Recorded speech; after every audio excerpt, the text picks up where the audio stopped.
Obi-Wan Kenobi changes release dates from Friday to Wednesday, and that means we're getting Obi-Wan Episode 3 a little bit earlier. What is up, everybody? We are the Jersey Comic Crew. We're hoping you're having a fantastic day. We're going to start our spoil-filled review, reaction, breakdown of Episode 3. It's safe to say that we are fully on board the Obi-Wan train, Chris. Yes, we are. I really enjoyed this episode, Rob. Gave me all the feels. Really loved all the implementations in it, all the kind of underneath tones, the positive stuff, the dark stuff. I thought Vader's input by itself changed the feel of the show a lot. I agree. And I think Leia is probably one of the best young characters we've seen in a long time in a show. And just seeing the trajectory that Obi-Wan is on, seeing this broken man almost try to heal himself, almost the hard way, right? Taking the hard path down this road to kind of coming back to fruition. And I thought it was a really cool episode. A little slow in the beginning. I like my boy Frick Robin. He ruined it. I had high hopes for Frick, and Zach Braff voiced him, and damn it, he was upsettingly part of the Empire. At first, I thought he was Seth Rogen by hearing the voice, and I was like, wait, it's not Seth Rogen. It's similar. Who is this rapscallion? And then it was like, rapscallion. I looked it up. It was Zach Braff. But you talked about Leia. I want to talk a little bit more about Leia, because the show is putting an emphasis on Leia. In the first 2 episodes, I was a little worried, but in this episode, they did it in a way that didn't detract from Obi-Wan and everything. I think they did Leia's importance very well. You can see that she's very charismatic, that she cares about droids and everybody there. You also see her intelligence just shine through. Yep. They're having moments where she has to lie and command. She's able to manipulate situations and help. And I don't know whether it's force sensitivity or not, whatever the case may be. But the show is doing a very good job at showing us Leia is important to the universe and the mythos of Star Wars, without detracting from all the craziness that's going on with Obi-Wan, with Vader, with the Inquisitors. So I'm on board on the Leia train. I think they're doing a very good job with her, and all of my worries and concerns are gone now. I am very much here. Awesome. I really liked their interaction this episode when it comes to getting on the transport with Frick, and she's like, oh, come on, he looks like a nice guy. And he's like, no, we cannot trust anyone. Please stop talking. And she's like, oh, it's fine. Like, everything's great. And this is her first view into the galaxy, guys. Yeah. Remember, like, she's never been off of Alderaan. She's been very protected, similar to Luke, because of who their dad is. And this is her first view of the galaxy. So naturally, like any kid, you'd be excited to see these new places and new things and new people and races and aliens and droids and all this stuff. So I love that about Leia. I love her conversation on the transport with Obi-Wan about like, oh, are you my dad? Do you know who my real parents are? That was heartbreaking. Heartbreakingly beautiful. What do you think about her being force sensitive and Obi-Wan seeing it? Because they mentioned force sensitivity in children, and they're getting rounded up, and we know she's force sensitive. At least at the end of the new sequel trilogies, where she does the Mary Poppins to space, right? That's right. And I'm assuming that like she's able to read people's minds or get their energy, and she's like, oh, you think saying less is gonna help you, but you're revealing more. So these are all like these Jedi kind of tactics. Do you think Obi-Wan's gonna pick up on the fact that she has the force in her? I think he is, if he hasn't already. I think all of that is very kind of prevalent, right? He says in like episode 2, he's like, you don't sound like a 10-year-old, right? Like, it's like, you're way wiser than you really should be at this age, even for a senator's daughter. And I think we kind of saw a little bit of that there, where she's kind of in his head, not necessarily knowing what he's thinking, but she can feel that he's hiding something. She has this kind of otherworldly feeling that something's wrong or that something's hidden, and she's following her gut that way, and it's usually leading her to something bigger. So I think if Obi-Wan hasn't figured it out by now, he's definitely kind of questioning, is this girl showing, you know, more than Luke has, or is it before him, or because of their different experiences, is she the one that's going to be the Jedi that he should be focused on training? Who knows? I mean, I don't think he's going to have the time to even think about that, because we got Vader in this episode, right, guys? So his whole concern is on Anakin, on Vader, which I didn't think we were going to get this early, this quick, seeing him come down, watching the episode and watching Vader unfold. First, you get that crazy montage of him being put together. Sent shivering down my spine. I'm like, this is great. Him talking to people. We're seeing the gravitas that Lord Vader brings, and we're seeing it come to life. But when he comes down into the village on this mining planet, starts killing people just for fun, you see how strong he is. Yep. I had fear. I'm like, all right, Obi-Wan, you're not ready for this. Nobody's going to be ready for this. And like, run into the tunnel, run. All my information and knowledge on what happens in the future of Star Wars gets out of my mind. I'm like, who's going to be able to stop this guy? He's the strongest ever. And like, I forget all about Luke and all this other stuff. And I'm like, Obi-Wan, you're going to have to go through a montage or something. I don't know what's going to happen. Yeah, where's that workout montage? But it was definitely good to see Vader on the live action screen, man. Yeah, this is something, Rob, and everyone at home, if you watch this channel and you know me at all, I've been waiting for my entire life. I mean, this is the biggest, just intricate moments of Darth Vader at his prime. Things we've only dreamed of happening. Watching him being put together, Rob, looks so painful to me. It looked like every day it's like feeling like your leg is broken as it's putting back on. Your arms are snapping. The pins that go into his chest.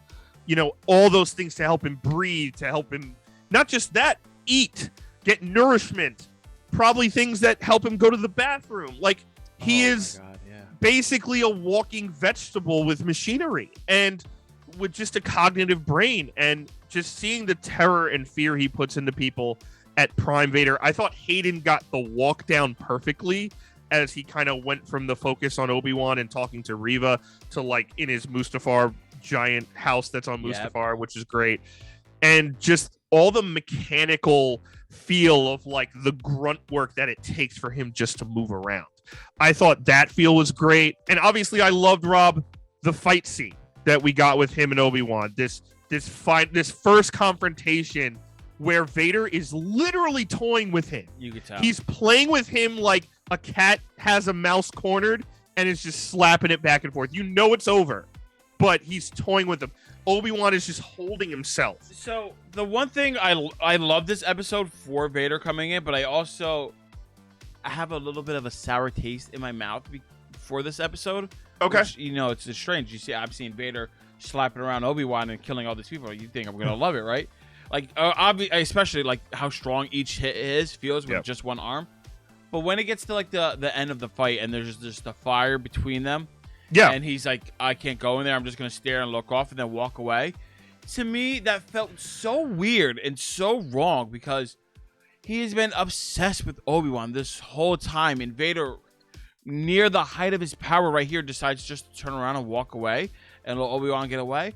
When we know that he has the strength in the Force to just squash the fire, walk through the fire, pick him up and end him. I understand the playing with him before, right? Because he's like, this is like the years that made you weak. This is this. And it was just such a weird transition from Anakin filled with rage until like this weird version of Vader. He's just scary because he's scary, not really doing anything, if that makes sense. Well, let me see if I could like break it down. So maybe you see a new viewpoint. Maybe you agree with Rob at home, guys, or maybe we'll see after I say this. But I think that's the point, though. I think the point is, okay, I found him. I've hurt him, right? He is 100% blaming Obi-Wan for everything. This is something we talked about last week, guys, where Vader 100% blames Obi-Wan for his day-to-day agony, his day-to-day lifestyle, what he is now. He's not taking any responsibility, very narcissistic, and it is 100% Obi-Wan's fault, which is why he throws all those like heat rocks down, lights him on fire with his saber. He wants to give Obi-Wan the same treatment. Which is cool. I think he doesn't go through that fire. And I wondered this too, because of course I'm like, all right, it's Vader. He could just whoosh the fire away. I think for two reasons. One, he might have a fear of fire. He might have that kind of like hound fear of fire where he sees it and, oh my God, it's there. But two, I think this is all about the long game. I think he is enjoying the hunt. This is the most he will be able to enjoy himself in his, as we saw, pain-filled agony every day, almost mundane lifestyle of being in his own head, being in a Bacta tank, being put together all the time for almost no reason, right? The Death Star isn't built yet. There's not an entire intergalactic empire to run. The Inquisitors are doing his grunt work. What does Vader really have to do right now? So I think he wants to hunt Obi-Wan like Kraven the Hunter style. Go ahead, run away. I'm just going to find you again, and I'm going to get to have more diabolical, crazy fun, killing people, hunting you, hurting you a little more here. I just burned your arm and your side. Go ahead, heal up a little bit, because I will be back, and it'll be worse next time. I think it's a maniacal game where he's like, that's cool, escape this time. It's not going to stop what's coming to you. So I think he knows, because of how much stronger than he he is, right? You said it. One arm, right? Deflecting. Obi-Wan's barely keeping himself alive. The years have not been kind to you. 10 years, right? All that stuff is culminating in Anakin's brain of like, oh, I'm going to toy with this prey for a while. I could definitely see that angle being there. I guess my apprehension was it wasn't shown. It wasn't made apparent. Like, he didn't say anything or do anything aside from walking away to show that. But I also understand, like, Star Wars, especially Vader, has this air of mystery to it. And if they do too much, it's not really going to have that Star Wars feel. This is definitely one of those times where you just got to trust the process and let it go, just like I had with Leia. Before I was apprehensive with Leia, now I'm on Team Leia. But we talked a lot about Obi-Wan. We talked about him. The years have not been strong to him. He is not strong. He can't fight Vader. He's doing two hands holding back one light attack from Vader, and Vader's toying with him. So I mentioned it before. He has to train. He has to do something to be able to be strong enough to contend, because we saw him in the regular trilogy able to keep up with Vader for a little bit before he magically whisked away, which I still am not a fan of that particularly. But how do we think he's going to get stronger? Do you think he's going to like just do a training montage? He's going to be hitting dummies or something? Do you think he's going to reconnect his abilities with the Force? What do you think is going to happen? Yeah, I think he has to fully allow himself to open up to the Force again. I don't think a Jedi's power completely leaves them at all. I know it would definitely help if he had some time to train with his lightsaber. I think it's all going to rely on his connection with the Force, and if he could get to Qui-Gon Jinn through the Force. I think that's his next move. I think he just got really badly hurt in this last episode physically, and it's not just Vader. The Inquisitors are after him. The Empire is after him. He's not going to be able to clumsily shoot stormtroopers and get out of every scenario. He's going to need to be able to wield that lightsaber again. And I think part of that is opening up to not only, stuff that Leia has been saying, right? Like, oh, not everyone's bad. Realizing that there are people that are there to help the Jedi, which you realized in that bunker, right? Yeah.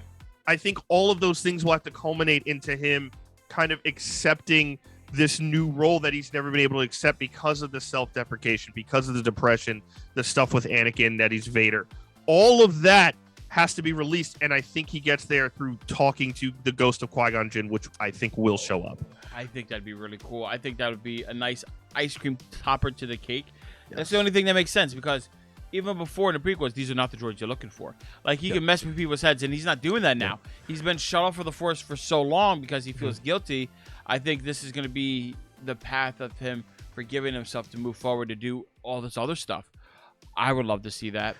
And I would even go a step further, Rob, and say, because this is a 6-episode series right now, guys, we usually know the penultimate episode is the one right before the finale, right? Episode 5 is probably going to be the coup de grace.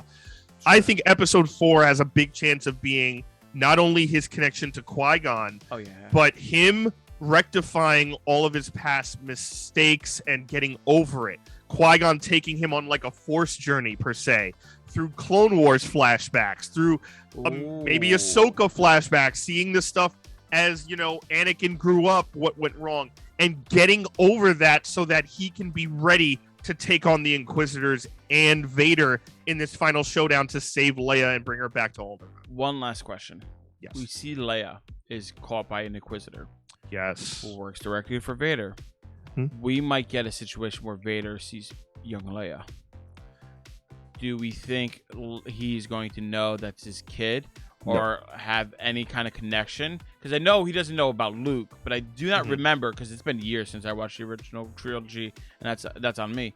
But like, I don't remember him having any connection with Leia. I know he captured Leia at one point, but like, what is that interaction going to look like? I think it's going to be a situation where he finds her interesting, and she may remind him of Padme, because she reminds everybody of Padme.